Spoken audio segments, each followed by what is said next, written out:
one of the groups of people that they invariably first attack are the artists. Because they know that artists are in the business of exploring the truth.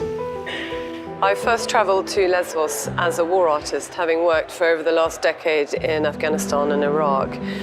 Nothing, however, prepared me for the human drama and tragedy that I saw unfolding on the beaches of Lesbos, where these clothes were gathered from. I sought to bring these clothes back to the UK, to engage with an audience here and ask them to imagine what it must be like to be a refugee, to stand, as it were, in the clothes of the refugees, and to engage with it through an active imagination. If you have plenty of the world's goods, and you see your brother or sister in need and do nothing about it, how can you say that the love of God is in you? So we have to reach out to people who are just like you and me. If our government started firing shells at us in Leicester, where would we go? Would we go to Scotland? Would we go to Wales? Would we want a welcome? Of course we would. So we reach out to those who come to us looking for shelter and say, we will welcome you here. We will help you build your life. It's a privilege to be with you on your journey. All of these clothes have an element of trauma stained on them. They've all come from the beaches, so they've done that terrible sea crossing. Many more people did not survive than are here in this installation.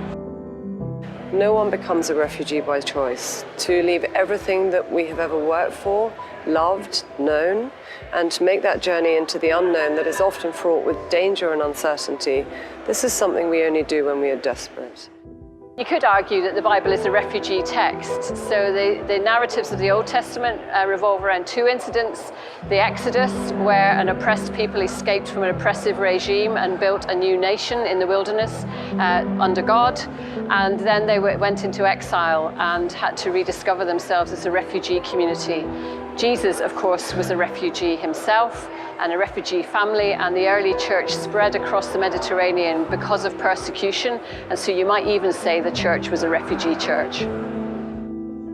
We created our Journeys Festival International as a refugee arts festival here in Leicester in 2013. It's an annual event, so we were very keen to find ways to bring inspiring and stimulating work to Leicester that can link to that. So to have an opportunity to have the work in an iconic location like the cathedral, where it actually looks fantastic, but is also going to be a place that attracts lots of people, to have it happening from Refugee Week all the way through to our festival, it's a perfect combination.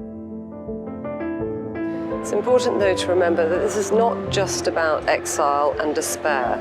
It's also about hope. It's about the light of hope by which a refugee travels and the light within ourselves that will validate that hope. I've lit the installation from a central light that actually changes in density. As it dims into complete darkness, it serves to remind us of the darkness in which we will leave our fellow human beings should we ignore their plight. The language of my ancestors and all of your ancestors. It's a universal language of love, of peace and unity. Because what we have right here today at Leicester Cathedral, this is our legacy.